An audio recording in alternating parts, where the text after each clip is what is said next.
Hello जी, नमस्कार। आज हम लोग जो है एक नए टॉपिक के साथ हैं। टॉपिक है आपका हिंदी की वर्णमाला। ठीक जी। हिंदी की वर्णमाला से जो है 10th क्लास और 12th क्लास के बोर्ड एग्जाम में बहुत सारे क्वेश्चन बनते हैं। और इसके अलावा जो कॉम्पिटिटिव एग्जाम है जहाँ पे हिंदी से क्वेश्चन बनते हैं उसमें भी आपकी हिंदी वर्णमाला का काफ़ी योगदान है। तो हम कोशिश करेंगे कि इसको एक वीडियो में पूरा आप तक जो है इसके जितने सारे आपके जो है कंटेंट है सब पे हम लोग बात करें। जैसे हम लोग बात करेंगे आपकी वर्ण और अक्षर पे, स्वर वर्ण और व्यंजन वर्ण पे, मात्राएं, किस वर्ण की मात्रा होता है किसका मात्रा नहीं होता है। उच्चारण स्थान हम लोग बात करेंगे कि किस वर्ण का उच्चारण कहाँ से होता है। ठीक है जी। उसके बाद घोष वर्ण क्या है, अघोष वर्ण क्या है, अल्पप्राण, महाप्राण, अनुस्वार, विसर्ग और ऐसे ही बहुत सारे टॉपिक इसमें मेंशन होंगे। ठीक है जी। तो हम लोग शुरू करते हैं। तो सबसे पहले हम बात करेंगे कि वर्णमाला है क्या। जैसा कि आप फूलों की माला सुने होंगे तो किसी डोरी में जो है फूलों को एक अरेंजमेंट में गूंथ देते हैं तो एक माला बन जाता है। उसी प्रकार से क्या करते हैं हम वर्णों को एक क्रमबद्ध तरीके से सजा देते हैं तो क्या बन जाता है जी, वर्णमाला होता है। तो उसे क्या कहते हैं, वर्णमाला। वर्णों के क्रमबद्ध समूह को क्या बोलते हैं, वर्णमाला बोलते हैं। ठीक है जी। वर्णों के क्रमबद्ध समूह को वर्णमाला बोलते हैं। तो अब बात ये निकल के आया कि वर्ण क्या है। ठीक है जी। तो वर्ण क्या है, किसी भी भाषा के सबसे जो छोटी इकाई होता है या मूल ध्वनि होता है उसी को क्या कहते हैं, वर्ण कहते हैं। किसी भाषा के सबसे छोटी इकाई या उसकी मूल ध्वनि को वर्ण कहते हैं। क्या कहते हैं जी, वर्ण कहते हैं। यहाँ पे लिखा है भाषा की सबसे छोटी इकाई को वर्ण कहते हैं। ठीक है जी। अब वर्ण में अक्षर में क्या अंतर है, ये क्वेश्चन हमेशा रहता है। वर्ण और अक्षर में क्या अंतर है, बहुत अंतर नहीं, छोटा सा अंतर है। यहाँ देखिए, जैसे अगर मैं यहाँ पे लिखूं कमल लिखूं तो कमल में क आपका वर्ण है, क आपका अक्षर है, म आपका अक्षर, यहाँ पे क हो गया, म हो गया, ल हो गया, ये क्या हो गया आपकी अक्षर हो गए साहब। लेकिन अगर हम ऐसा लिखें क हलंत और अ, म हलंत और अ और ल हलंत और अ, मतलब ये है कि जो व्यंजन वर्ण है, व्यंजन वर्णों में से स्वर को अलग कर दिया जाए तो वो कहलाते हैं आपके वर्ण कहलाते हैं। ठीक है जी। ठीक है, वर्ण कहलाते हैं। चलिए, तो वर्ण अक्षर में आप अंतर समझ गए होंगे, ज्यादा अंतर नहीं है, यही आपके अंतर है। ठीक है जी। चलिए, अब हम बात करेंगे कि वर्ण कितने प्रकार के होते हैं। ठीक है जी। वर्ण दो प्रकार के होते हैं, एक आपके स्वर वर्ण और व्यंजन वर्ण। स्वर वर्ण मतलब वॉवेल्स और व्यंजन वर्ण मतलब कॉन्सोनेंट। जैसे यहाँ पे हम लोग वर्णमाला की बात की, आपकी हिंदी वर्णमाला में जो है मूल रूप से कितने आपके वर्ण होते हैं, शुद्ध वर्णों की संख्या जो है आपकी 44 होता है। लेकिन अगर कोई पूछेगा कि हिंदी वर्णमाला में वर्णों की कुल संख्या कितनी है तो जनरली आप मारेंगे कितने, 52। कितने जी, 52। कितना, 52। तो ये 44 हम कैसे कह रहे हैं कि शुद्ध रूप से 44 है और 52 कैसे है हम लोग देखेंगे। ठीक है, हिंदी वर्णमाला में वर्णों की कुल संख्या कितने होते हैं जी, 52 होते हैं। इसी प्रकार से हम अलग अलग भाषा की अगर वर्णमाला की बात करें तो अलग अलग भाषा की वर्णमाला में जो है वर्णों की अलग अलग संख्या होती है। जैसा कि हम बात करें अंग्रेजी भाषा, अब जो है अंग्रेजी में आपके जो है कितने होते हैं आपके 26 आपके अक्षर होते हैं। कितने अक्षर होते हैं, 26। उसमें 26 लेटर होते हैं। इसी प्रकार से अलग अलग भाषा में अलग अलग होते हैं।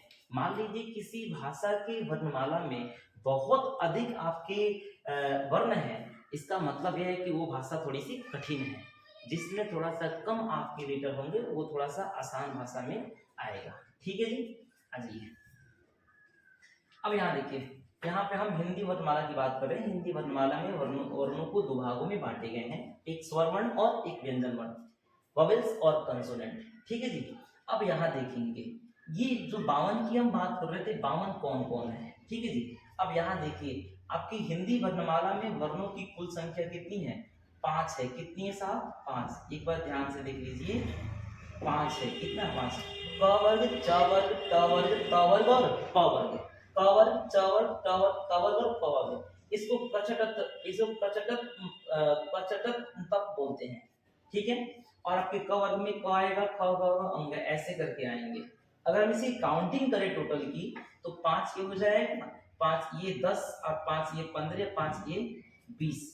20 और 5 ये 25, इसको अभी छोड़ दीजिए। अभी ये आपके 25 हो गए और इसमें आप गिन लीजिए ये क्या हो गया 25, 26, 27, 28, 29, 30, 31, 32, 33, 34, 35, 36, 37 और इसको भी गिन लो 38, 39 और आ की अगर हम बात करें अ हो गया, आ हो गया, अ आ ई हर्ष हर्ष ई दीर्घ ई हर्ष उ दीर्घ उ री ए ऐ ओ औ अंग और आ। तब देख लीजिए ये तो हो गया 39 और ये हो गया आपका 13, 39 और 13 कितना हो गए 52। तो ऐसे जनरली हिंदी वर्णमाला में कितने होते हैं 52 आपके वर्ण होते हैं, लेकिन हम कह रहे हैं शुद्ध रूप से तो आप इसको हटा देंगे, इसको हटा देंगे, 2 और 2 4 आपका निकल गया और आप इसको हटा देंगे। अब ये आपके शुद्ध रूप से वर्ण नहीं है, आपको बताया जाएगा क्यों नहीं है। तो ये 2 और 2 4, 4 और 4 8 हो गया। तो अब 52 में से 8 को आप घटा लेंगे तो कितना आएगा जी 44 आएगा। लेकिन जनरली आपका यही पूछता है वर्णों की कुल संख्या कितने होते हैं तो 52 मारेंगे। ठीक है जी। चलिए अब यहाँ देखिए हम बात करेंगे किसकी जी स्वर वर्ण की। किसकी बात करेंगे स्वर वर्ण। स्वर वर्ण कितने प्रकार के होते हैं तो आपके ये 3 प्रकार के होते हैं। कितने प्रकार के होते हैं ये 3 प्रकार के होते हैं। उच्चारण में लगने वाले जो समय है उसके आधार पे 3 भागों में बांटे गए हैं। एक होता है मूल स्वर। क्या होता है जी मूल स्वर। मूल स्वर को ही हम हर्ष स्वर कहते हैं। क्या बोलते हैं इसे हर्ष स्वर बोलते हैं, हर्ष स्वर कहते हैं। अब हर्ष स्वर है कौन, पहले स्वर कहते किसको है पहले ये समझा जाए। स्वर है क्या तो जिसके उच्चारण में दूसरे वर्णों की सहायता नहीं ली जाए, ये आपका स्वतंत्र वर्ण होता है। क्या होता है जी स्वतंत्र वर्ण है, ये आपका स्वतंत्र वर्ण है।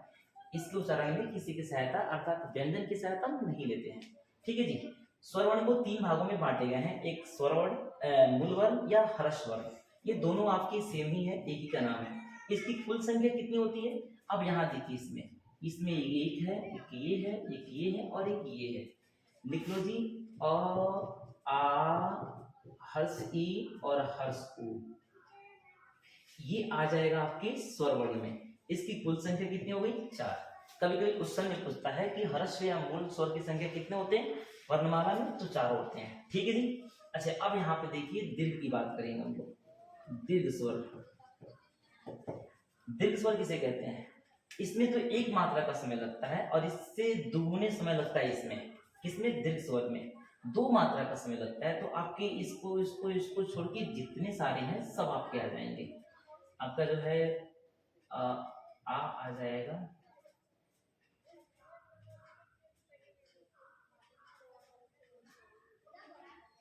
सॉरी आपका अ हर्ष ई उ और री, ये हो जाएगा आपका जो है हर्ष स्वर। अ ई उ और री ये आपका क्या आएगा हर्ष स्वर। ये 4 वो है, आ आपका इसमें नहीं आएगा। दीर्घ में आएगा आ आएगा, फिर से दीर्घ ई आएगा, फिर से आपका दीर्घ उ आएगा, ई आएगा, ऐ आएगा, ओ आएगा और औ आएगा। 1 2 3 4 5 6 7। अगर हम बात करें कि दीर्घ स्वर की संख्या तो कितना आएगा जी 7 आएगा। कितना आएगा 7 आएगा। इससे दुगुने इसमें समय लगते हैं। ठीक है जी। दीर्घ वर्ण में दीर्घ स्वर वर्ण में कितने समय दुगुना लगता है। ठीक है। और इसकी दो बात करें तो ये स्वर वर्ण की श्रेणी में तो है, स्वर वर्ण के साथ लिखा तो जाता है लेकिन स्वर वर्ण के साथ इसका मेल नहीं बनता। क्यों नहीं बनता, क्योंकि अब देखिए स्वर वर्ण क्या होता है स्वतंत्र वर्ण होता है। इसके उच्चारण में किसी वर्ण की सहायता नहीं ली जाती है। बट जब इसका उच्चारण करेंगे तो इसके उच्चारण में इस तरीके की स्वतंत्रता इसमें नहीं है, उच्चारण की दृष्टि से स्वतंत्र नहीं है, इसीलिए इसको स्वर की श्रेणी में नहीं रखा जा सकता। दूसरी बात, ये स्वर के साथ हम लिखते हैं, ये व्यंजन के साथ नहीं है, इसीलिए इसका योग व्यंजन के साथ भी नहीं बनता और इसका योग स्वर के साथ भी नहीं बनता। इसीलिए इसे बोलते हैं आयोग वाह। आयोग वाह बोलते हैं। क्या बोलते हैं जी, इसे आयोग वाह बोलते हैं। इसका नाम है अनुस्वार। इसका नाम क्या है साहब, अनुस्वार है। और इसका नाम है विसर्ग। क्या नाम है जी, इसका विसर्ग नाम है। इसका नाम अनुस्वार है, इसका नाम विसर्ग है। ठीक है जी। इसका नाम अनुस्वार, जिसे हम गांव में लिखते हैं, गांव। तो ये है आपका अनुस्वार है, ठीक है। तो अब देखिए अनुस्वार का उच्चारण कहाँ से होता है, नाक से होता है। कहाँ से होता है जी, अनुस्वार का उच्चारण नाक से होता है, ठीक है जी, कोई दिक्कत नहीं। अनुस्वार का उच्चारण नाक से होता है। और विसर्ग का उच्चारण किससे होता है जी, कंठ से होता है। कंठ एकदम नीचे से आवाज आता है तो कंठ से सीधे आता है, आवाज यहीं पे बनते हैं और इसी को कंठ कहते हैं। तो विसर्ग का उच्चारण कहाँ से होता है, कंठ से होता है, ठीक है जी। अ और अंक और अ को क्या बोलते हैं, अयोगवा बोलते हैं। अंक को बोलते हैं अनुस्वार और अ को बोलते हैं विसर्ग बोलते हैं। विसर्ग का उच्चारण आपके कहाँ से, कंठ से, और अनुस्वार का उच्चारण आपके कहाँ से, नाक से, या इसको नासिका भी कहते हैं, ठीक है जी। चलिए समझ में आया आपके स्वर। स्वर आपके कितने, तीन होते हैं। कौन, मूल स्वर या हर्ष स्वर, दूसरा आपकी दीर्घ स्वर, और तीसरा आपका आ जाएगा प्लुत स्वर। कौन स्वर साहब, प्लुत स्वर। कौन स्वर, आपकी प्लुत स्वर। तो प्लुत स्वर में आपके दो आपकी मात्रा से अधिक की समय लगती है, या हम ऐसे भी कह सकते हैं 3 मात्रा की समय लगती है। ये कहना ज्यादा उचित होगा कि 2 मात्रा से अधिक की समय लगती है। इसमें तो 1 मात्रा, इसमें 2 मात्रा, इसमें 2 से अधिक लगता है। अब देखिए मान लीजिए संबोधन मंत्र के समय में, या आप जो है जब भाषण उच्चारण करते हैं तो उस समय इसका ज्यादा आपका उपयोग होता है। जैसे मान लीजिए कि आप ओम कह रहे हैं, ओम, तो इसमें जो है ये अ पे जो है ज्यादा आपके जो है आप समय दे रहे हैं, तो ये क्या है आपके, ये आपके जो है प्लुत स्वर में आएगा। इसमें 2 मात्रा से अधिक का समय लगता है। जैसे आप राम कह रहे हैं, राम, तो इसमें आ पे ज्यादा समय लग रहा है, तो इसमें क्या होगा, प्लुत स्वर आ जाएगा इसमें, ठीक है जी। प्लुत स्वर में आपके 2 मात्रा से अधिक का समय लगता है, ठीक है। चलिए तो हम यहाँ पे स्वर वर्ण ठीक से समझे। अब देखिए स्वर वर्ण में क्या होते हैं, मात्रा होता है। थोड़ा सा हम लोग मात्रा की बात कर ले, मात्रा इसे मिटा दिया जाए। चलो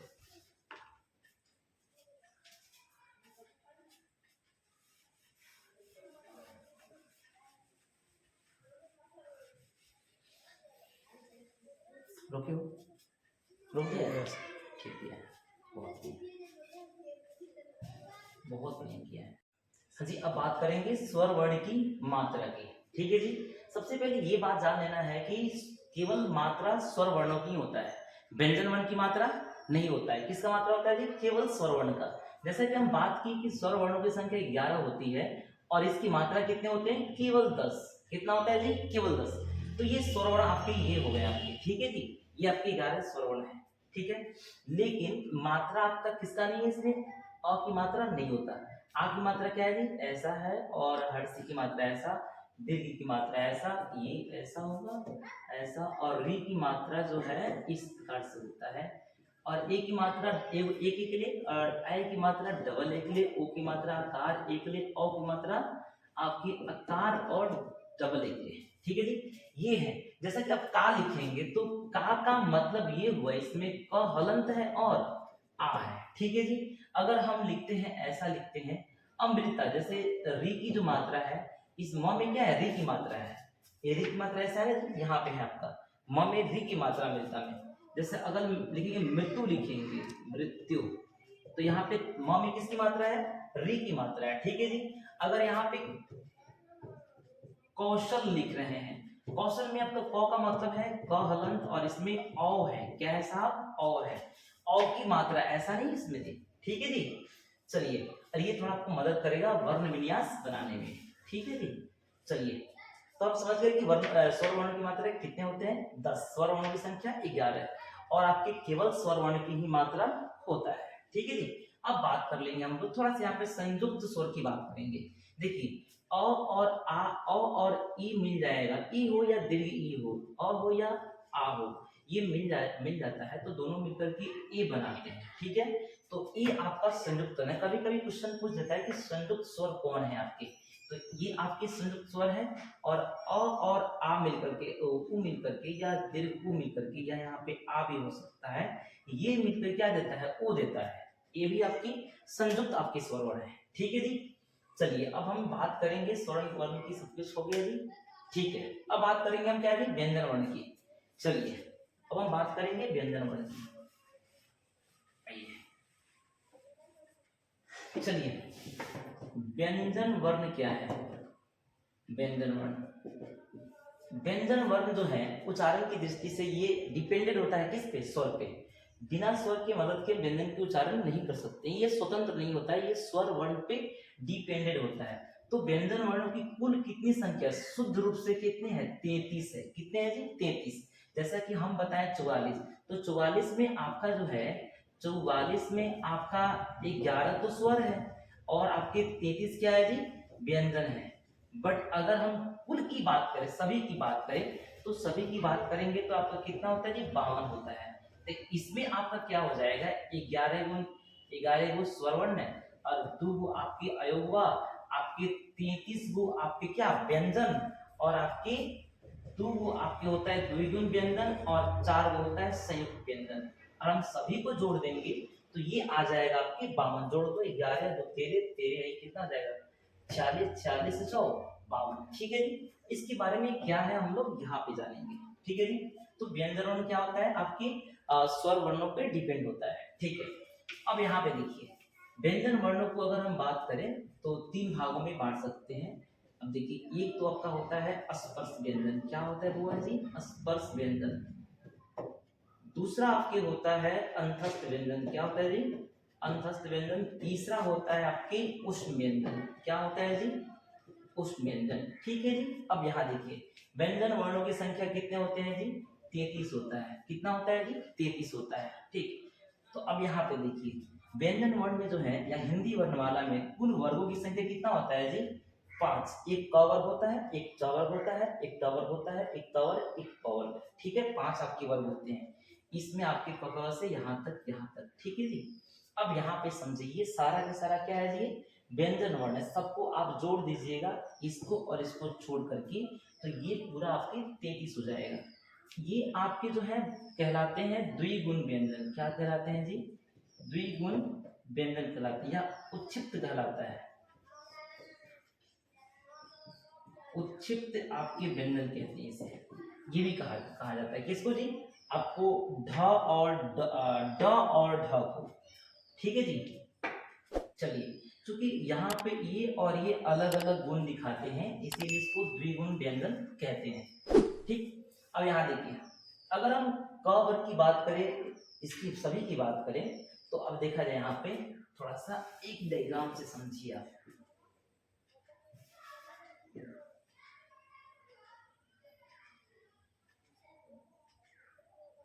मान लीजिए मनुष्य है, इसका मुंह है। ठीक है जी। ये इसका जीभ है, यहाँ एक कंठ है, है कि नहीं? यहाँ पे आपका क्या है जी? ये कंठ है। यहाँ पे आपकी जीभ है, इसको हम मूर्धा कहते हैं, मूर्धा बोलते हैं। और आपके जो है इधर आपका जो है क्या होगा? ऊपर वाला जो होगा तालु होगा, तालु होगा। ये क्या है जी? होठ है। क्या है जी? होठ से पहले आपके दांत है, आपके दांत है। उसके बाद क्या है जी? ओष्ठ है या होठ है। ठीक है जी। एक क्रम होता है, पहले कंठ होता है, उसके बाद तालु होता है, तालु के बाद क्या होता है जी? तालु के बाद आपकी मुर्दा होता है, जीवा को बोलते हैं मुर्दा। और मुर्दा के बाद होता है आपके दांत, दांत के बाद आपके होते हैं ओष्ठ। अब यहाँ पे देखिए, क ख ग घ का उच्चारण जो है सीधे कंठ से होता है। आप मुंह खोल दो, आप सीधे सब कुछ बोल सकते हैं, क ख ग घ अंग। क्यों? क्योंकि इसका उच्चारण कहाँ से होता है? कंठ से होता है। तो इसको बोलते हैं हम, क्या बोलते हैं? कंठस्य वर्ण बोलते हैं। क्या बोलते हैं? कंठस्य वर्ण बोलते हैं, कंठ वर्ण बोलते हैं। क्या बोलते हैं इसे? कंठ वर्ण बोलते हैं। ठीक है जी। च वर्ग। अब च छ ज झ कहेंगे या कहेंगे तो इसका उच्चारण कहाँ से होता है आपके जी? तालु से होता है। कहाँ होता है? तालु से होता है। च छ आपके जीभ जो है जाकर के तालु में सटता है, तो इसका उच्चारण जो है तालु से होता है। इसे हम बोलते हैं तलाव्य वर्ण बोलते हैं। क्या बोलते हैं जी? तलाव्य वर्ण। क्या बोलते हैं? तलाव्य वर्ण। ठीक है जी। चलिए, और ये ट ठ ड ढ ढ, इसका जो है आपका उच्चारण जो है, आप इसे करके देखो, इसका उच्चारण कहाँ से होता है जी? मुर्दा से। जब तक जीभ आपका जो है फंक्शन नहीं करेगा, नहीं चलेगा, तब तक इसका उच्चारण नहीं हो पाएगा। जीभ पकड़ करके आप बोलने की एक बार कोशिश करो, नहीं बोल पाएंगे। तो ये कहलाता है आपका क्या जी? ये कहलाता है आपके मूर्धन्य वर्ण है, मूर्धन्य वर्ण कहलाता है। ठीक है जी। और ये कहलाता है आपके त थ द ध, ये दांत से इसका उच्चारण होता है। मान लीजिए जिस व्यक्ति का दांत टूट गया है, इसका उच्चारण नहीं कर पाएगा वो बूढ़ा व्यक्ति, अगर त बोलेगा तो ट आपको सुनाई देगा। ठीक है ना जी। तो इसको बोलते हैं दंत वर्ण बोलते हैं। क्या बोलते हैं जी? दंत आपके वर्ण। क्या बोलते हैं? आपके दंत वर्ण बोलते हैं। ठीक है जी। अब प फ ब ब भ, देखिए जब प फ ब बोल रहे हैं तो अब इसमें दोनों होंठ सट रहे हैं तब इसका उच्चारण हो रहा है, तो इसका उच्चारण ओष्ठ से हो रहा है, इसीलिए इसको हम क्या बोलते हैं? ओष्ठ वर्ण बोलते हैं। क्या बोलते हैं? ओष्ठ वर्ण बोलते हैं। अब ये क्रमबद्ध तरीके से आसानी से याद हो जाएगा। पहला क, पहला आपका वर्ग है, इसके जितने वर्ण होंगे कंठ से इसका उच्चारण होगा। कंठ के बाद कौन आता है? तालु आता है। कंठ के बाद कौन आता है? तालु। तो तालु से आपकी जो है कौन हो जाएगा? आपके च वर्ग, इसे तालव्य वर्ण बोलते हैं। उसके बाद जो है तालु के बाद आता है मूर्धा। मूर्धा मतलब जीव होता है, जीवा होता है, इससे उच्चारण होता है ट वर्ग का, ट ठ ड ढ अ। ठीक है ना, इसे मूर्धन्य वर्ण कहते हैं। अब यहाँ पे देखिए त थ द ध, आपका ये न जो है ये दंत वर्ण है और प फ ब ब का उच्चारण जो है ओष्ठ से होता है। ठीक है जी, ये बात समझ में आ गई। अब थोड़ा यहाँ समझे, आपका य र ल व, ये भी आपका क्या है? व्यंजन वर्ण ही है। क्या है जी? व्यंजन वर्ण है। अब जरा यहाँ पे समझे, हमने बताया कि व्यंजन वर्ण कितने प्रकार के? 3 प्रकार के होते हैं। पहला आपके स्पर्श व्यंजन। अब ये पांचों जो वर्ग हैं, ये पांचों वर्ग जो है स्पर्श व्यंजन में आता है। ये मूल रूप से कितनी इसकी संख्या? 5 होता है। 5, 10, 15, 20, 25, ये तो आपकी द्विगुण व्यंजन है साहब। ठीक है ना जी? तो ये कितने आपके? 25 हो गए। कितने हो गए जी? जब एग्जाम में आएगा कि स्पर्श व्यंजन की संख्या, तो क्या मारेंगे? 25 मारेंगे। ठीक। अब स्पर्श व्यंजन कहते किस क्यों है? जब हम जो है क वर्ग, च वर्ग, ट वर्ग, त वर्ग, प वर्ग के वर्णों का उच्चारण करते हैं, बोलते हैं, तो ये कंठ को, तालु को, ओष्ठ को, मूर्धा को, दांत को स्पर्श करते हुए बाहर निकलता है, इसीलिए क्या बोलते हैं? इसको स्पर्श व्यंजन कहते हैं। क्या बोलते हैं जी? स्पर्श व्यंजन कहते हैं। ठीक है जी, कोई दिक्कत नहीं। स्पर्श व्यंजन की संख्या कितना? 25 हो गए। कितना हो गया जी? 25 हो गया। चलिए अब हम बात करेंगे अंतस्थ व्यंजन की बात करेंगे। क्या जी? अंतस्थ व्यंजन। चलिए जी, जब हम आपके जो है य र ल व, जब इसका उच्चारण करते हैं तो आपकी जो है आवाज अंदर से आता है, अंदर से हवा आता है, तो फिर क्या होता है? य र ल व का उच्चारण होता है, इसीलिए इसे क्या बोलते हैं? हम अंतस्थ व्यंजन बोलते हैं। क्या बोलते हैं जी? अंतस्थ व्यंजन कहते हैं। ठीक है जी, इसमें कोई डाउट नहीं होना चाहिए। थोड़ा सा इसको हम लोग और समझ लेंगे। यहाँ देखिए जरा, य र ल व, ये याद कर लेना कि य र ल व को हम क्या बोलते हैं? अंतस्थ व्यंजन। और इसकी संख्या कितना है? 4 है। कितने हैं जी? 4 है। चलिए अब अंतस्थ व्यंजन में आपका क्या हो जाएगा जी? इसमें य र ल व है, इसका कुछ खास नाम भी है। अब यहाँ पे ध्यान से देखेंगे, ये जो आपका है ना य और य और य र ल व,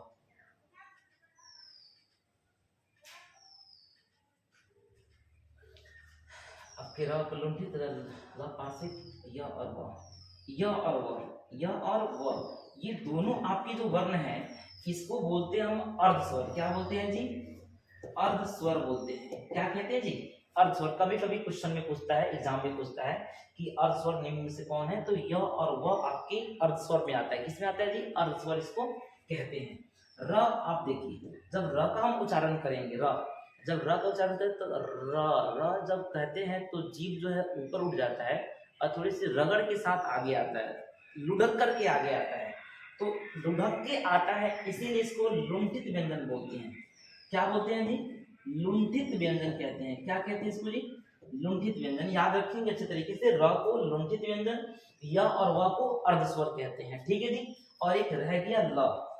चलिए जब हम ल का उच्चारण कर रहे हैं तो हमारा जीभ जो है एकदम ऊपर तालु को स्पर्श कर रहा है, और जीभ के दोनों ओर से, साइड वाले भाग से, इसको हम हिंदी में पार्श्व बोलते हैं, तो पार्श्व वाले भाग से क्या निकलता है? हवा निकलता है, इसीलिए इसको पार्श्विक व्यंजन बोलते हैं। पार्श्विक व्यंजन। ठीक है जी, याद करने की जरूरत है। य और व को क्या बोलते हैं? य र ल ऐसे हुआ, तो ये अंतिम और फर्स्ट वाला जो है अर्ध स्वर, र को हम र लुंठित, लुंठित व्यंजन, और ल को पार्श्विक व्यंजन कहते हैं। ठीक है जी।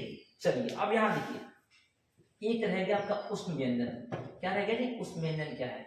अब देखिए जब हम जो है किसी व्यंजन का उच्चारण करते हैं तो क्या होता है? उष्मा, जो हवा निकलता है, गर्म हवा निकलता है, उष्मा के साथ उसका उच्चारण हो पाता है, तो उसे हम क्या बोलते हैं? उष्ण व्यंजन कहेंगे। क्या बोलेंगे इसको जी? उष्ण व्यंजन। तो आप स, श और श है आपके, श और स, तलाबी सा मूर्धन सा धन सा हम लोग बोलते हैं ना कि उच्चारण उसका वो नहीं है। ठीक है ना जी। कि अब देखिए आपके ये दंती स का उच्चारण दांत से होता है, तलावी स का उच्चारण तालु से होता है, और ये मूर्धन्य स का उच्चारण मुर्दा से। इसके नाम में ही इसका उच्चारण स्थान है, हालांकि वैसे पढ़ते नहीं है इसको, ठीक है ना जी। और ये क्या है आपकी उष्म व्यंजन, उष्म व्यंजन की संख्या भी कितना है जी, कितना है जी, 4 है, कोई दिक्कत इसमें नहीं है। आगे बढ़े हम लोग जी, ठीक है। आपकी स्पर्श व्यंजन 25, अंतस्थ व्यंजन 4, उष्म व्यंजन 4, ठीक है जी।